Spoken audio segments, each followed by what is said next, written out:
Shalom semuanya, salam damai sejahtera, kasih karunia Tuhan menyertai kita dari sehari ke sehari. Saudara dikasih Tuhan, kita bersyukur, kita bisa ada sebagaimana kita ada hari ini. Saya percaya itu bukan karena kebetulan, itu semua karena kemurahan Tuhan. Dan kita juga bersyukur karena kasih karunia Tuhan, kita boleh berjumpa kembali dalam Bread of Christ Fellowship. Dan walaupun perjumpaan kita malam hari ini hanya sebatas virtual, tetapi kita percaya, saudara, kehadiran Tuhan tidak terbatas, kuasa Tuhan tidak terbatas. Amin. Yang penting siapkan hati kita sehati masuk dalam hadirat Tuhan, dan kita percaya bahwa Tuhan kita akan terus bekerja di tengah-tengah kita, dan kita akan merasakan kehadiran dan kuasanya. Seberapa banyak di antara kita yang siap mendengarkan sabda firman Tuhan pada malam hari ini, saudara? Haleluya. Sahabat transformasi kekasih Kristus, hari Minggu, lusa berarti ya, hari Minggu tanggal 20 September, jam 18.20, itu pada saat matahari terbenam, itu kita akan menutup tahun P 5780. Dan kita akan masuk ke dalam tahun yang baru, tahun Ibrani yang baru, yang disebut dengan P Alef 5781. Sudah dikasih Tuhan. Kata P itu artinya 80. Dan itu memiliki makna profetik yang berkaitan dengan tatanan hidup kita selama 1 dekade atau 10 tahun ke depan. P itu juga artinya mulut, saudara. Dan ini melambangkan firman Tuhan yang keluar dari mulut Allah. Jadi P itu bisa punya dua arti, itu mulut, dan juga P bisa artinya melambangkan firman Tuhan yang keluar dari mulut Allah. Amin. Nah, sedangkan Alef ini dalam huruf Ibrani itu merupakan huruf yang pertama, yaitu disebut alfa. Nah, kita ingat di dalam Wahyu 1 ayat yang ke-8, sadar tertulis, Aku adalah Alfa dan Omega, firman Tuhan Allah yang ada, yang sudah ada, dan yang akan datang, yang maha kuasa. Amin. Jadi saudara dikasih Tuhan, memasuki tahun baru P Alef 5781, kita diingatkan ada 3 hal penting yang kita harus pahami dan kita alami ke depan ini. Yang pertama, saudara, Tuhan mau supaya kita benar-benar memahami bahwa segala sesuatu yang sudah Tuhan rencanakan dan janjikan melalui firman-Nya maupun melalui pernyataan-pernyataan profetik yang disampaikan nabi-nabinya zaman dahulu maupun sekarang ini melalui orang-orang yang diurapinya, sempurna dan segera harus digenapi. Amin. Jadi ini adalah waktu-waktunya yang sangat menentukan, saudara.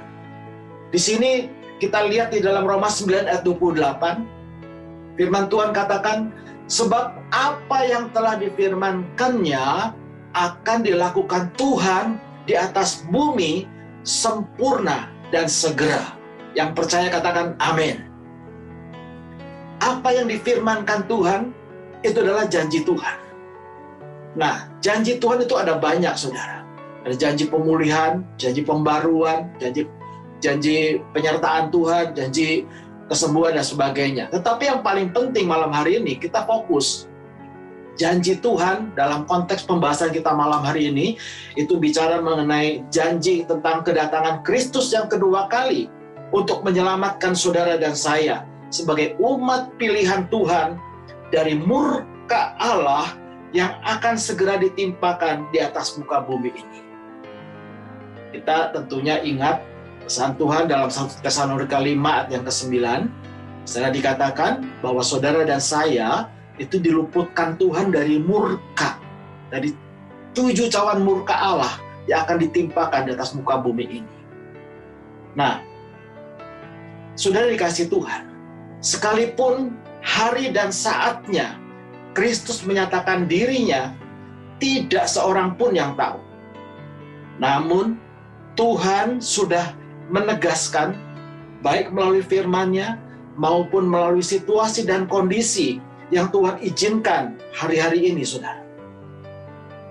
Tuhan katakan, tidak ada penundaan, dan Tuhan tidak akan menangguhkan kedatangannya.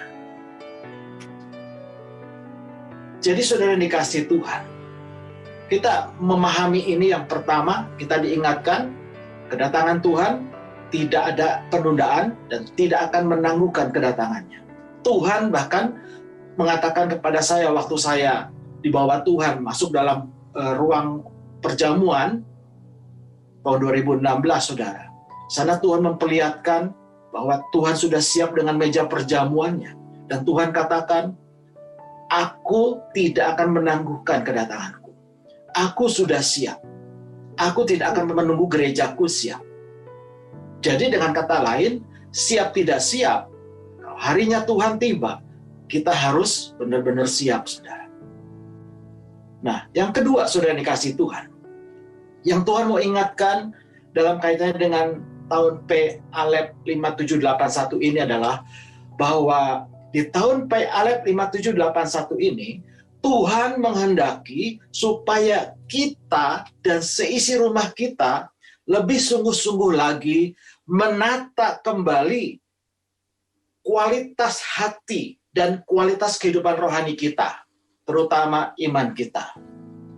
Jadi hal yang kedua, dalam kaitan dengan tahun P Alef ini, saudara, Tuhan mau supaya kita mempergunakan kesempatan ini untuk kita bisa menata kembali hati dan kualitas kerohanian kita, terutama iman kita. Karena itu, saudara dikasihi Tuhan, kita harus pergunakan waktu yang ada. Kita harus berusaha lebih sungguh-sungguh lagi untuk saudara kita dan seisi rumah kita tinggal di dalam Kristus dan firman-Nya tinggal di dalam kita, seperti ada tertulis dalam Yohanes 15 ayat yang ke-7. Mengapa ini sangat penting, saudara? Ada 4 alasan yang membuat saya yakin pesan Tuhan ini sangat penting dan sangat relevan dengan kita hari ini, saudara. Yang pertama, Tuhan Yesus bersabda dalam Yohanes 8 ayat 31 dan 32. Jikalau kamu tetap dalam firman-Ku, kamu benar-benar adalah murid-Ku, dan kamu akan mengetahui kebenaran, dan kebenaran itu akan memerdekakan kamu. Amin. Alasan yang kedua, kenapa kita harus tinggal dalam Kristus dan firman-Nya tinggal di dalam kita? Karena yang kedua, memahami dan mengalami firman Tuhan sepenuhnya, itu merupakan hal yang mutlak dan sangat penting dalam hidup kekristenan kita. Dan tidak bisa dipahami, tidak bisa ditawar, dan tidak boleh dipahami hanya sekedarnya. Apalagi kita meremehkan firman Tuhan, saudara. Amsal 13 ayat 13 mengingatkan kita malam hari ini. Siapa meremehkan firman, ia akan menanggung akibatnya. Tetapi siapa taat kepada perintah, akan menerima balasannya. Saudara dikasihi Tuhan, alasan ketiga, kenapa kita harus tinggal dalam Kristus dan firman-Nya tinggal dalam kita. Roma 2 ayat 16 katakan begini, bahwa Tuhan akan menghakimi segala sesuatu yang tersembunyi dalam hati kita oleh Kristus Yesus berdasarkan Injil Kristus. Jadi ini merupakan satu hal yang sangat penting untuk kita pahami dan kita alami, saudara. Dan hal yang keempat, saudara, 2 Timotius 3 ayat yang ke-16. Di sana dikatakan bahwa justru melalui firman-Nya Tuhan hendak mengajar kepada kita, mengajarkan kebenaran, menyatakan kesalahan, memperbaiki kelakuan kita, dan mendidik kita untuk bisa menjadi ada di dalam kebenaran. Amin. Jadi 4 hal inilah yang membuat kita harus mengerti sekarang ini Kenapa Tuhan sangat menekankan pentingnya kita tinggal di dalam Kristus dan firman-Nya tinggal di dalam setiap hati kita. Yohanes 15 ayat yang ke-7 katakan, "Jikalau kamu tinggal di dalam Aku dan firman-Ku tinggal di dalam engkau, maka mintalah apa saja yang kau kehendaki, kau akan menerimanya." Amin. Nah, pesan Tuhan yang kedua dalam kaitan dengan tahun Pei Alef ini, saudara, bahwa di tahun Pei Alef ini kita diingatkan, kita sekarang sudah berada di permulaan awal yang baru. New beginning. Dekade yang baru. Dan Tuhan melalui kegerakan Roh Kudus-Nya akan membawa umat pilihannya masuk ke dalam satu dimensi yang baru dan tatanan hidup yang baru, saudara. Ini penting untuk kita pahami dengan bijaksana. Tuhan sedang membawa gerejanya yang siap untuk naik ke level rohani yang lebih tinggi dan kemuliaan yang lebih besar. Tapi dengar baik-baik, untuk kita bisa hidup dalam dimensi rohani yang baru, kita harus pastikan kualitas hati kita, kualitas hidup kerohanian kita terus mengalami pembaruan, peningkatan, perubahan, sehingga kita bisa semakin dikenan oleh Tuhan untuk mengalami penggenapan janji Tuhan. Nah, sudah dikasih Tuhan, kalau kita bicara dimensi kekristen yang baru, dimensi kerohanian yang baru, saudara, kita harus mengerti apa sih itu dan apa tandanya bahwa kita sekarang berada dalam dimensi rohani yang baru. Ada 7 tanda yang saya ingin kita semua sama-sama pahami sambil kita introspeksi diri kesempatan ini, saudara. Apakah kita sudah memenuhi tanda ini atau belum? Kalau belum, saudara, kita harus kejar, kita harus berusaha untuk bisa mengerti, dan kita harus berpastikan kita dan seisi rumah kita harus berada dalam dimensi rohani yang baru. Yang pertama, tanda yang pertama, kita senantiasa, kalau kita sudah masuk dalam dimensi rohani yang baru, kita akan selalu memiliki dorongan kehendak untuk selalu berusaha dari waktu ke waktu meningkatkan kualitas kerohanian kita, sehingga kita bisa memenuhi standar hidup seperti yang Tuhan kehendaki. Nah, kalau kita bicara standar hidup yang Tuhan kehendaki, kita bisa buka dalam Efesus 4 ayat ke-13. Sana dikatakan, yaitu ketika kita mencapai kesatuan iman di dalam Kristus dan pengetahuan yang benar tentang anak Allah, mencapai kedewasaan penuh dan tingkat pertumbuhan yang sesuai dengan kepenuhan Kristus, sehingga kita bisa menerima kasih karunia demi kasih karunia dan hidup dalam kebenaran oleh iman di dalam Kristus. Jadi ini hal yang sangat penting untuk kita garis bawahi. Coba sekarang kita periksa diri kita masing-masing. Apakah kita punya willingness atau dorongan kehendak enggak dalam diri kita? Bukan hanya sekedar ingin, saudara, tetapi ada satu dorongan kehendak yang begitu kuat yang memotivasi kita untuk terus bertumbuh rohani kita, untuk terus ingin mengalami perubahan, pembaruan. Kita ingin selalu semakin diperlengkapi dari sehari ke sehari, sampai kita bisa mencapai tingkat kedewasaan rohani seperti yang Tuhan kehendaki. Nah, sudah dikasih Tuhan. Tuhan menghendaki iman kita itu bukan iman sekedar percaya. Banyak hari-hari ini orang percaya merasa dirinya sudah beriman, padahal di hadapan Tuhan iman itu bukan hanya sekedar percaya, tetapi iman kita itu harus iman yang didasarkan kepada hati yang murni, iman yang tahan uji, iman yang bukan sekedar percaya, iman yang menyelamatkan, iman yang sudah dimurnikan melalui dapur api pencobaan. Jadi iman yang Tuhan kehendaki bukan iman sekedar iman. Periksa diri kita sekarang. Apakah kita masih punya iman hanya sekedar percaya, atau hanya sekedar mata melihat, telinga mendengar, atau kita punya iman karena hikmat manusia. Saudara dikasih Tuhan, iman di sini berbicara mengenai ketaatan dan kesetiaan kita untuk melakukan perintah Tuhan. Makanya tadi saya katakan, iman itu bukan sekedar percaya, tetapi di sini dibutuhkan satu perbuatan, tindakan iman, yaitu taat dan setia melakukan perintah Tuhan.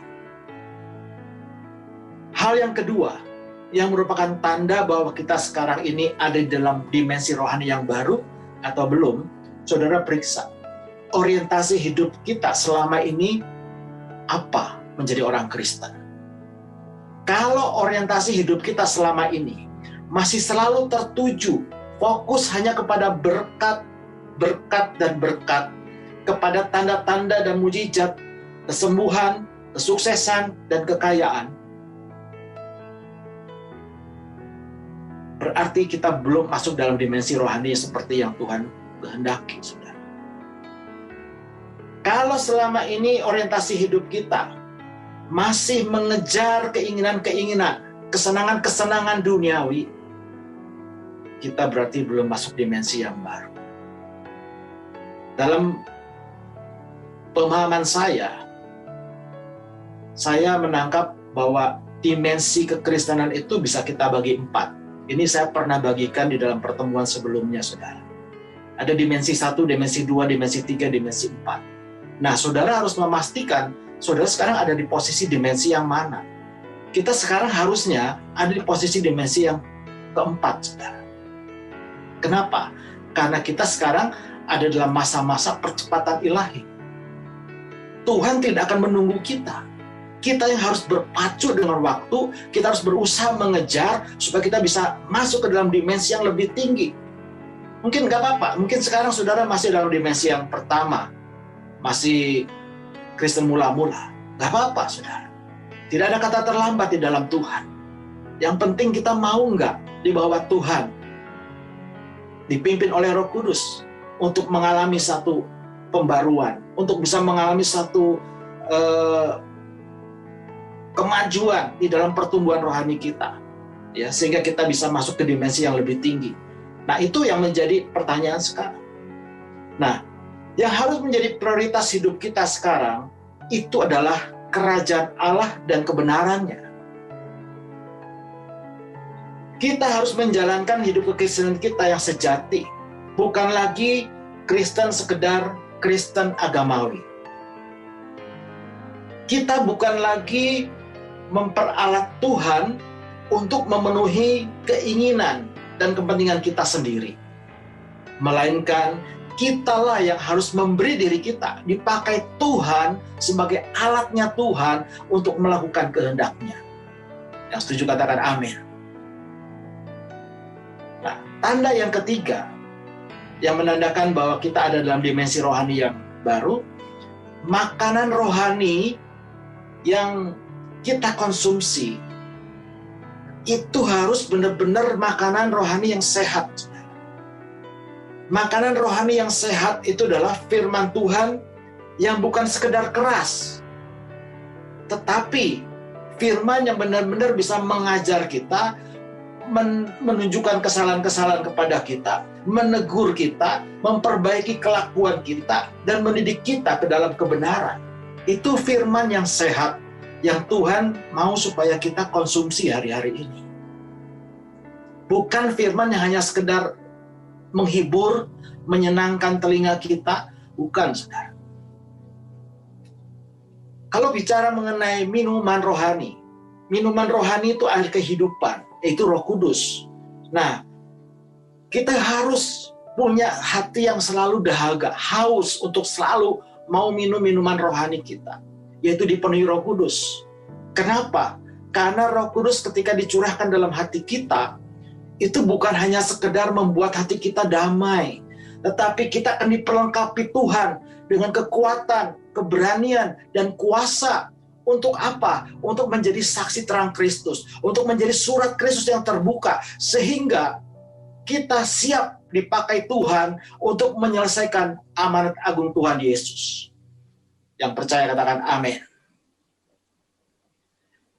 Tanda yang keempat, saudara, bahwa kita masuk dalam dimensi rohani yang baru. Kita bicara ketaatan dan kesetiaan. Ya. Tanda keempat ini kita harus periksa diri kita masing-masing. Apakah kita sekarang ini sudah menjadi murid Kristus yang sejati atau belum? Atau kita hanya sekedar murid-muridan, saudara? Nah, menjadi murid Kristus yang sejati itu tidak bisa hanya sekedar kita mengikuti program-program pemuridan, lalu kita merasa murid Kristus yang sejati.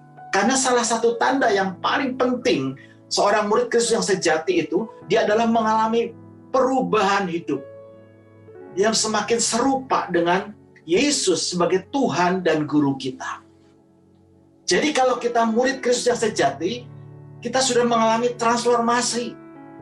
Seperti ulat berubah menjadi kepompong menjadi kupu-kupu. Kalau kita sudah menjadi murid Kristus yang sejati, maka kita dari sehari ke sehari, kita akan diubah terus. Karakter kita, kebiasaan hidup kita, cara hidup kita, itu akan diubah Tuhan. Dibaharui terus-menerus dari sehari ke sehari. Cara berpikir kita dibaharui terus-menerus dari sehari ke sehari. Sehingga kita menjadi semakin hari semakin serupa dengan Kristus. Nah, saudara yang dikasihi Tuhan, kalau kita bicara mengenai murid Kristus yang sejati, itu juga tentu bicara mengenai ketaatan kita. Ketaatan kita bukan sekedar taat, kesetiaan kita bukan sekedar setia, saudara. Karena di hari-hari pemurnian ini, Tuhan menghendaki integritas kita sebagai murid Kristus. Saudara boleh menjadi orang Kristen puluhan tahun, bahkan mungkin sejak lahir, atau sebelum lahir ke dunia ini udah Kristen, saudara. Karena keturunannya semua Kristen. Tetapi itu tidak menjamin integritas saudara. Saudara setia menjadi orang Kristen. Saudara taat, tapi belum tentu saudara punya integritas di hadapan Tuhan.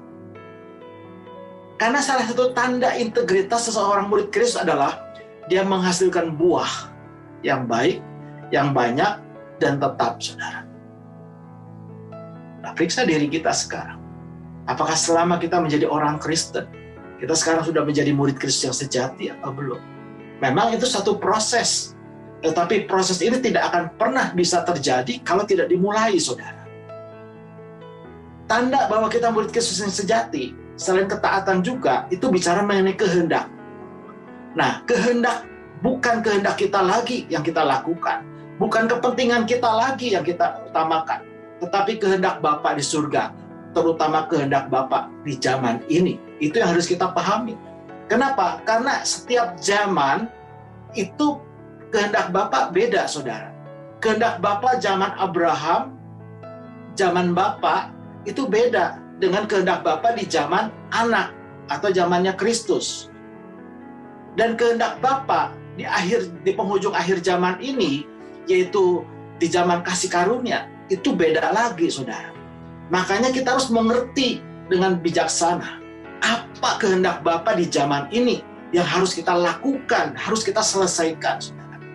Kegagalan kita melakukan kehendak Bapa di zaman ini itu akan mengakibatkan kita gagal masuk kerajaan surga, saudara. Matius 7 ayat 21. Jadi jangan kita sia-siakan kesempatan ini. Mari kita berjuang saat ini untuk mengerti dengan benar apa sih kehendak Bapa di zaman ini harus kita kejar, harus kita lakukan, saudara.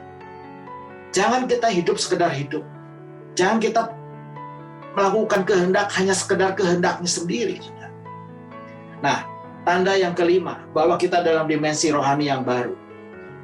Di hari-hari penyelamatan ini, kita bukan lagi sekedar mengejar perkenanan Tuhan, tapi kita berusaha lebih sungguh-sungguh lagi mengerjakan keselamatan kita.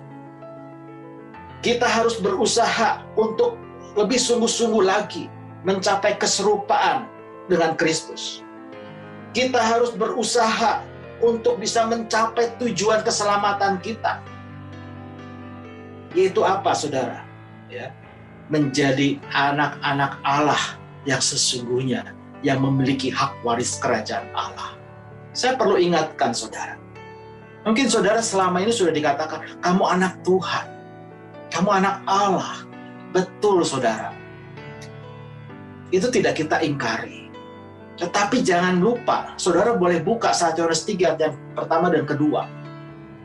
Karena kasihnya Tuhan kepada kita, kita telah diangkat menjadi anaknya. Tetapi ayat 2 katakan, belum nyata keadaan kita kelak. Apakah kita ini anak Allah sesungguhnya atau bukan? Baru nyata keadaan kita kelak pada saat Kristus datang menyatakan dirinya. Itu pada saat pengangkatan. Baru kita tahu kita ini anak Allah sesungguhnya atau bukan. Makanya kalau sekarang ini kita diberikan kesempatan, nafas kehidupan, kesehatan, kemampuan, pergunakan itu untuk kita benar-benar berjuang memastikan kita dan seisi rumah kita benar-benar menjadi anak Allah yang sesungguhnya. Anak-anak Allah yang punya hak waris kerajaan, yang punya hak untuk mengalami penggenapan janji Tuhan. Karena janji Tuhan tidak diberikan kepada semua orang percaya. Tidak kepada semua orang Kristen, saudara. Hanya orang-orang Kristen yang memiliki jati diri sebagai anak-anak Allah, maka dia yang bisa mengalami penggenapan janji Tuhan. Nah, hal yang keenam, saudara. Tanda yang keenam, bahwa kita dalam dimensi rohani yang baru, kita akan selalu menjadikan Yesus sebagai Tuhan dan Kristus. Kisah Rasul 2:36. Jadi, saudara yang dikasih Tuhan, kalau kita sudah dalam dimensi rohani yang baru, apalagi dimensi yang keempat, maka kita tidak lagi hanya sekedar percaya Yesus adalah Tuhan, atau Yesus adalah Tuhan dan Juru Selamat. Itu untuk mereka yang masih dalam dimensi yang pertama atau dimensi yang kedua. Tapi kalau kita udah dimensi yang keempat, saudara, kita tidak lagi seperti itu. Karena posisi kita sebagai murid Kristus, kita harus percaya dan menjadikan Yesus sebagai satu-satunya Tuhan dan Kristus dalam hidup kita. Yang setuju katakan amin. Saudara boleh baca dalam Kisah Rasul 2:36 nanti. Ya. Jadi kalau kita benar-benar menjadikan Yesus sebagai Tuhan dan Kristus dalam hidup kita, maka kita akan menyadari bahwa karya pengorbanan salib Kristus itu bukan hanya sekedar untuk menebus kita atau supaya kita tidak masuk neraka, supaya kita masuk surga. Bukan, saudara. Bukan cuma itu. Tetapi karya pengorbanan salib Kristus yang terutama dan terpenting sebetulnya adalah supaya saudara dan saya bisa menjadikan Yesus sebagai Tuhan dan Kristus dalam hidup kita. Sehingga kita bisa mengalami kemerdekaan dan kita bisa mengalami transformasi hidup sepenuhnya di dalam Kristus. Jadi, kalau saudara memahami ini, bahwa Yesus adalah Tuhan dan Kristus, kita harus tahu sekarang, apa tandanya bahwa Yesus adalah satu-satunya Tuhan dan Kristus dalam hidup kita? Bagaimana kita menghidupi itu, saudara? Nah, yang ketujuh, saudara, tanda bahwa kita hidup dalam dimensi rohani yang baru, hidup kekekalan kita itu bukan hanya dialami ketika kita sudah meninggalkan dunia yang fana ini. Tetapi dengar baik-baik. Hidup kekekalan kita, dalam Yohanes 17 dikatakan, itu justru dimulai ketika kita dan seisi rumah kita mengenal yang benar dan kita ada di dalam yang benar, di dalam anaknya Yesus Kristus. Kalau kita benar-benar ada di dalam yang benar dan kita mengenal yang benar, maka saya percaya di dalam setiap diri kita itu kan selalu tertanam untuk kita benar-benar sungguh-sungguh mau mempraktekkan standar hidup kerajaan Allah, bukan lagi kerajaan dunia. Dan kita akan memastikan bahwa kerajaan Allah hadir dalam hidup kita, baik secara pribadi maupun dalam keluarga kita. Kerajaan Allah hadir. Dalam bisnis kita, kerajaan Allah hadir. Dalam pekerjaan kita, kerajaan Allah hadir. Dimanapun juga, dalam pelayanan kita, dalam perjalanan, dalam pergaulan, dimanapun juga berada, kita akan merasakan kehadiran kerajaan Allah bersama kita. Artinya, keberadaan kita akan memanifestasikan kuasa, kebesaran kerajaan Allah di tengah-tengah dunia yang sedang gelap ini. Nah, sahabat transformasi kekasih Kristus, saya kembali kepada mengenai kenapa kita penting memahami mengenai tahun Pei Aleph 5781 ini. Pergantian musim ini di Israel merupakan hal yang sangat-sangat perlu kita cermati, tetapi dengar baik-baik. Bukan berarti kita menjadi sok Yahudi, bukan berarti kita akan mengikuti tradisi-tradisi dan kepercayaan mereka, serta ikut-ikutan merayakannya seperti orang-orang Yahudi di Israel, saudara. Bukan seperti itu tujuannya. Karena memang kita bukan orang Yahudi. Kita adalah orang-orang bukan Yahudi. Kita adalah umat pilihan Tuhan yang percaya dan menjadikan Yesus sebagai Tuhan dan Kristus. Sampai sekarang, orang Yahudi, orang-orang Israel yang belum Kristen, itu belum percaya bahwa Yesus adalah Tuhan dan Kristus.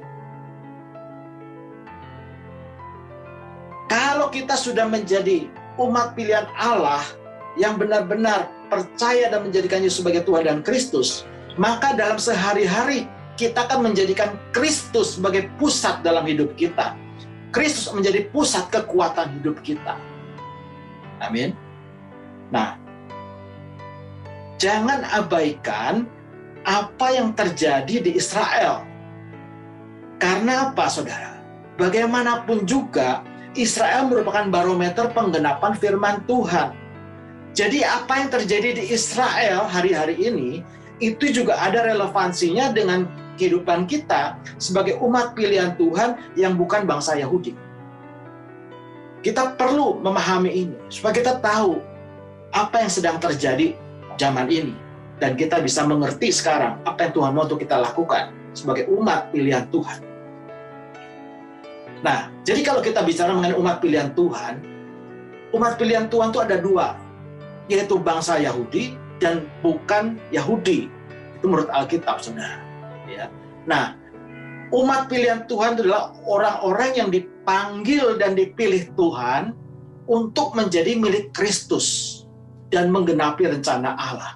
Orang-orang dipanggil dan dipilih Tuhan untuk melakukan kehendak Bapa di zaman ini.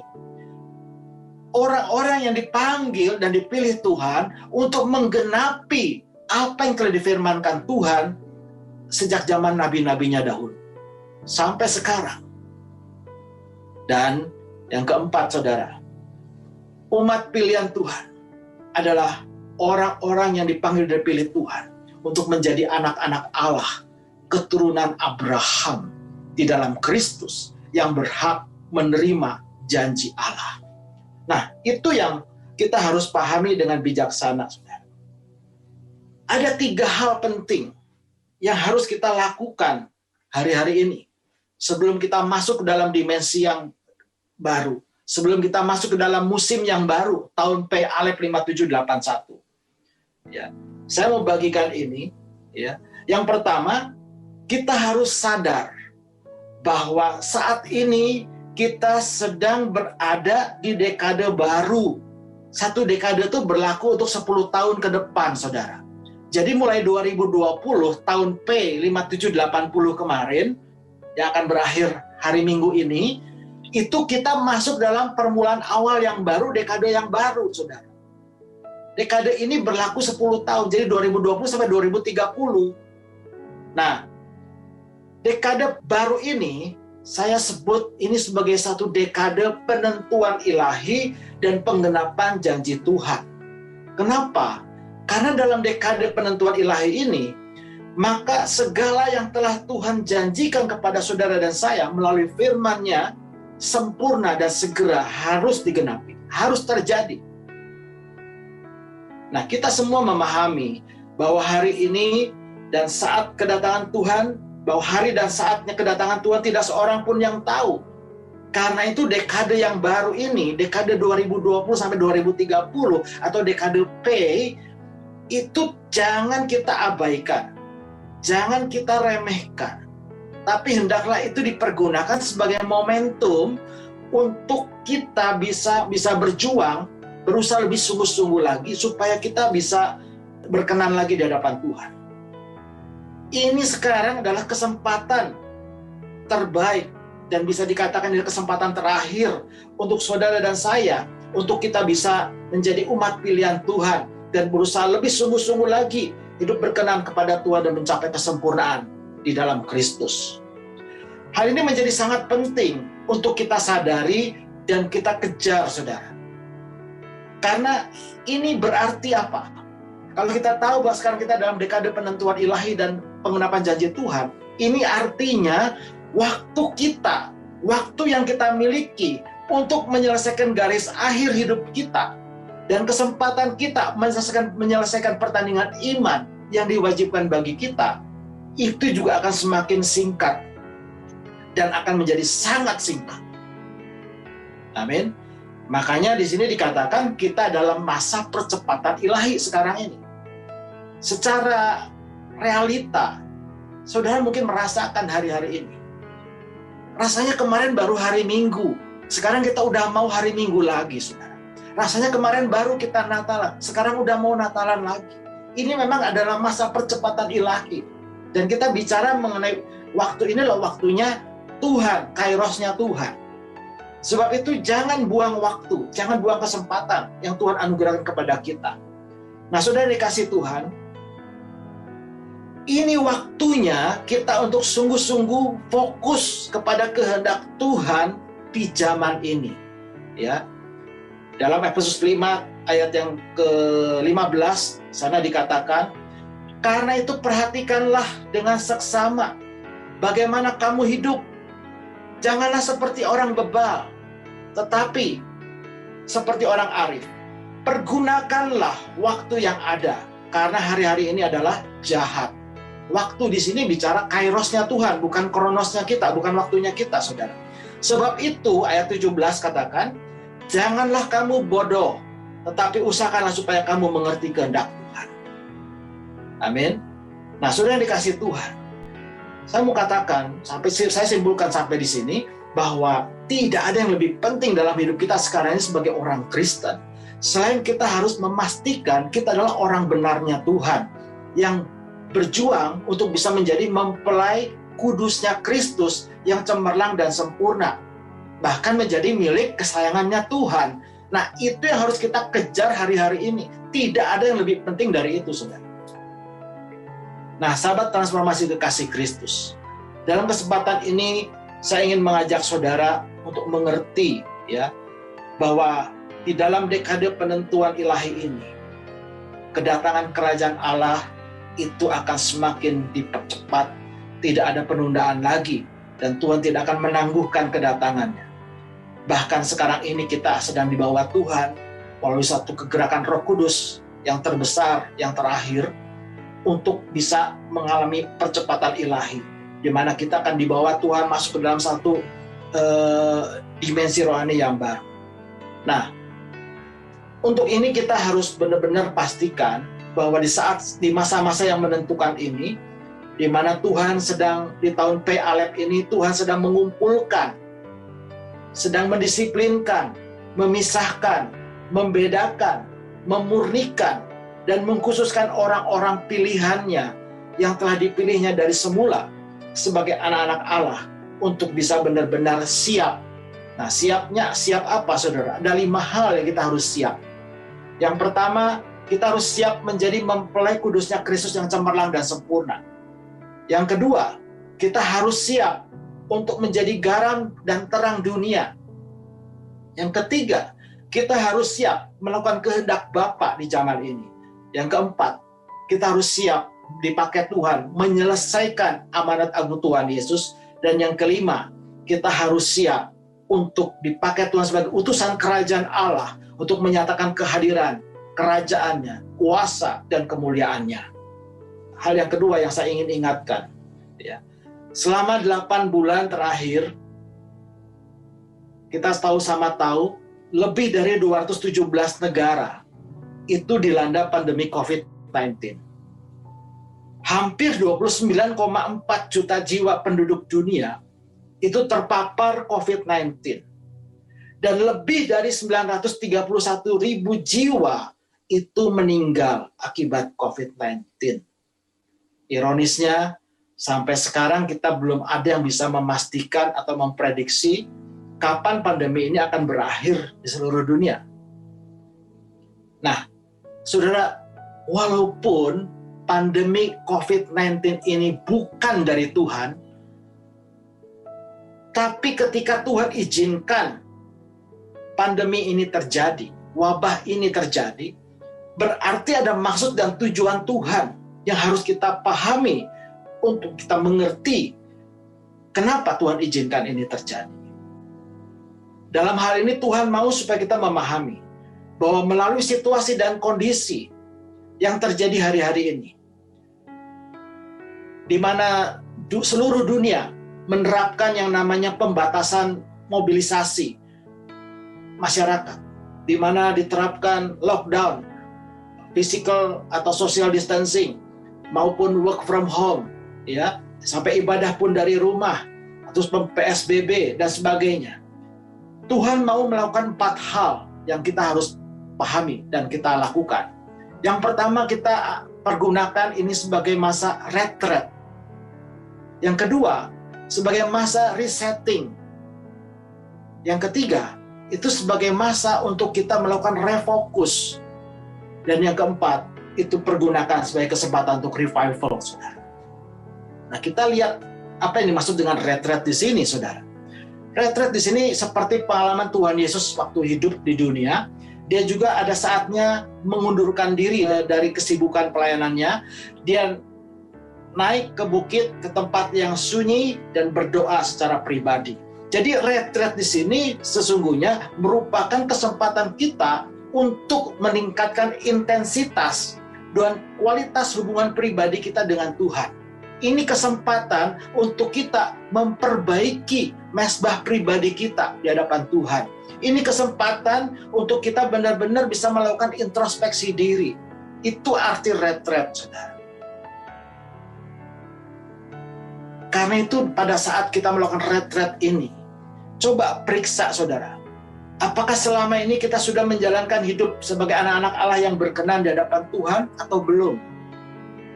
Apakah kita selama ini sudah mengenal yang benar dan kita ada di dalam yang benar dan kita melakukan yang benar? Periksa diri kita, apakah selama ini kita telah terhubung secara pribadi dengan Tuhan kita, ada divine connection. Periksa apakah selama ini kita memiliki kehidupan doa pribadi enggak? Periksa apakah selama ini kita memahami dan melakukan kehendak Bapa belum? Dan termasuk juga periksa kualitas hubungan pribadi kita dengan keluarga kita. Kenapa ini penting, saudara? Karena bagaimana hubungan kita dengan keluarga kita, dengan istri dan anak-anak kita, itu akan menentukan kualitas hubungan kita dengan Tuhan. Dalam 1 Yohanes 4 ayat 20 dikatakan, bagaimana mungkin kita bisa mengasihi Tuhan yang tidak kelihatan kalau kita tidak mengasihi sama saudara kita yang kelihatan? Makanya di sini kita harus benar-benar melakukan konsolidasi, retreat, periksa sejauh mana hubungan kita dengan keluarga juga harmonis, ya. Nah, lalu yang kedua, resetting. Resetting itu bicara mengenai menata kembali dan membangun kualitas kehidupan rohani kita dan kembali kepada firman Tuhan. Nah, bagaimana caranya? 3 hal yang kita harus alami sekarang. Kita datang kepada Tuhan merendahkan diri dan memberi diri kita dipulihkan Tuhan. Memberikan diri kita untuk dibaharui hati dan pikiran kita. Memberi diri kita untuk mengalami transformasi sehingga kita bisa menjadi semakin berkenan di hadapan Tuhan. Nah, kita yang ketiga bicara mengenai refokus. Nah, kita periksa, saudara. Apa yang menjadi fokus kita selama ini ketika kita mengikut Yesus? Apakah Kristus sudah menjadi pusat dalam hidup kita? Apakah kita sudah menjadikan Yesus sebagai Tuhan dan Kristus dalam kehidupan kita sehari-hari? Apakah kita selama ini sudah hidup dalam kasih karunia Tuhan? Kita sudah mengenal Tuhan dengan benar? Kalau belum, mari kita fokuskan kembali supaya kita jangan sampai menyimpang ke kanan ke kiri. Nah, sudah dikasih Tuhan. Pada saat refokus juga kita harus pastikan apa sih yang kita kejar dalam hidup kita hari-hari ini. Tuhan mau supaya kita mengejar kasih, mengejar kekudusan, mengejar kesucian, kesalehan, keadilan, ibadah, kesetiaan, kesabaran, dan kelembutan. Itu firman Tuhan katakan seperti itu. Yang keempat, revival, saudara. Revival di sini bicara mengenai kebangunan rohani secara pribadi. Kebangunan rohani secara pribadi itu harus dimulai ketika kita datang merendahkan diri di hadapan Tuhan. 2 Tawarik 7 ayat 14. Bertobat dan berbalik kepada jalannya Tuhan, supaya kita bisa beroleh kembali kasih karunia Tuhan. Nah, saudara dikasih Tuhan, kalau kita sudah mengalami pemulihan hubungan kita dengan Tuhan, kita mengalami pembaruan roh dan pikiran kita, maka saya percaya itu akan membangun kehidupan rohani kita menjadi berbeda dari sebelumnya. Kita akan punya sikap hati yang benar-benar penuh dengan kasih Kristus. Kita akan punya sikap hati yang murni di hadapan Tuhan. Kita akan punya cara hidup yang semakin seperti Kristus telah hidup. Jadi gaya hidup kita akan berubah, bukan lagi seperti orang dunia, tapi gaya hidup kita menjadi seperti Kristus. Kita juga akan semakin dimampukan untuk bisa menjadi manusia supranatural, saudara. Ya. Nah, karena itu saudara pastikan, pergunakanlah masa-masa PSBB sekarang ini, masa-masa work from home ini, untuk melakukan 4 hal ini, saudara. Jadi jangan buang waktu. Nah, hal yang ketiga, yang Tuhan mau untuk kita lakukan di tahun P Alef 5781 ini, jangan menyia-nyiakan, apalagi menyalahgunakan kasih karunia Tuhan. Kenapa, saudara? Karena kalau kita tidak tinggal di dalam kasih karunia Tuhan, artinya kita tidak mengalami penggenapan janji Tuhan, janji pemeliharaan, perlindungan, penyertaan Tuhan. Kalau kita tidak berjalan dalam kasih karunia Tuhan, maka kita tidak berjalan dalam penyertaan Tuhan. Nah, saudara, kalau kita diingatkan firman Tuhan di dalam 1 Petrus 4 ayat ke-17a, di sana dikatakan bahwa kita sekarang ini dalam masa penghakiman. Dan penghakiman telah dimulai dari rumah Tuhan. Tapi penghakiman di sini bukan maksudnya untuk penghukuman, tetapi penghakiman di sini ditujukan untuk memisahkan kita, untuk memurnikan kita, dan untuk membedakan kita. Makanya dalam Maliaki 3:18 dikatakan, Tuhan sedang membedakan mana orang benar dari orang fasik, orang yang beribadah kepada Allahnya dan mana yang tidak beribadah kepada Allahnya. Dan waktunya adalah sekarang. Makanya dalam masa-masa pemisahan seperti ini, Tuhan menghendaki supaya saudara dan saya itu benar-benar bisa kembali kepada hakikat gereja yang sesungguhnya, sebagai eklesia dan sebagai satu kesatuan tubuh Kristus. Pada akhir kesempatan ini saya ingin menyampaikan, saudara, bahwa pada akhir zaman nanti itu hanya ada pengelompokan gereja berdasarkan 1 Petrus 4 ayat 17 ini, saudara. Ya, ada 4 kelompok gereja. Pertama, gereja yang tidak siap di bawah Tuhan untuk masuk ke dimensi rohani yang baru. Jadi sekali lagi saya ulang, gereja kelompok yang pertama adalah gereja yang tidak siap di bawah Tuhan masuk ke dimensi rohani yang baru. Gereja di sini bukan bicara gedung, bukan bicara organisasi, tetapi gereja kita sebagai eklesianya Tuhan, sebagai pribadi yang di bawah Tuhan keluar dari kegelapan kepada terangnya Tuhan. Itu namanya gereja, ya, Igreja, miliknya Tuhan. Nah, yang kedua, gereja yang pertama ini, kalau dalam kitab Wahyu itu disebut jemaat di Efesus. Gereja yang kedua, gereja kelompok kedua, adalah gereja yang cemar, gereja yang impurity. Ini akan ditinggalkan Tuhan, sehingga yang cemar akan tetap cemar dan makin cemar. Ini seperti jemaat di Pergamus dan Tiatira dalam kitab Wahyu yang kedua. Kelompok yang ketiga, gereja yang tidak mau dipulihkan, tidak mau dibaharui dan diubah Tuhan, sehingga tidak siap memasuki dimensi yang baru. Itu akan mengalami stagnasi pertumbuhan rohani dan ditinggalkan oleh jemaat. Sehingga tidak sedikit yang akhirnya tutup, saudara. Makanya kita akan menyaksikan ke depan ini ada gereja-gereja yang tidak siap dan akhirnya ditutup, saudara.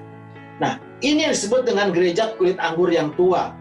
Nah, Ada kelompok gereja yang keempat, ini yang Tuhan rindukan hari-hari ini. Saya berharap saudara dan saya, kita ada di kelompok keempat ini, saudara. Yaitu gereja yang kudus, ya, gereja purity. Dan gereja inilah yang siap di bawah Tuhan, mengalami transformasi dan masuk ke dimensi yang baru, dan akan dipakai Tuhan untuk menyelesaikan amanat agung Tuhan Yesus dan penuaian jiwa-jiwa yang terbesar dan terakhir sekarang ini. Gereja yang kudus dan murni ini, yang siap menerima anggur baru, itulah disebut dengan gereja kantong kulit anggur yang baru. Inilah gereja yang benar-benar siap dipakai Tuhan untuk membawa dampak pembaruan dan perubahan bagi dunia yang sedang lenyap ini. Itulah gereja yang keempat yang Tuhan rindukan. Kita berdoa, berusaha supaya kita dalam kelompok gereja ini. Kita diingatkan Tuhan bahwa sisa waktu yang ada sekarang ini, jangan dibiarkan berlalu begitu saja untuk perkara-perkara dunia yang nggak penting, saudara. Tapi pergunakan ini sebagai kesempatan. Anggaplah ini kesempatan terakhir. Anggaplah Tuhan datang nanti malam atau nanti pagi, saudara. Apakah kita siap, saudara? Jangan bilang nggak mungkin, karena hari dan saatnya Tuhan datang tidak ada seorang pun yang tahu. Makanya di sini siap tidak siap, kita harus siap. Nah, untuk bisa siap menyambut kedatangan Tuhan, saudara dan saya dan seisi rumah kita harus memastikan 5 hal. Kita sebagai umat yang hidup di penghujung akhir zaman ini, kita harus dikenal oleh Tuhan. Kita harus dikenan oleh Tuhan. Kita harus disertai Tuhan. Kita harus dikasihi Tuhan. Dan kita harus dipercaya oleh Tuhan. Amin. Kiranya apa yang saya sampaikan dalam kesempatan singkat ini bisa menjadi inspirasi bagi kita semua untuk kita benar-benar memahami dan kita benar-benar berjuang untuk menjadi mempelai kudusnya Kristus yang siap sedia menyambut kedatangan Kristus yang sedang datang di depan kita.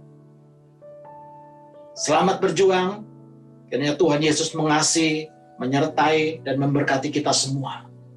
Salam transformasi, Tuhan Yesus memberkati.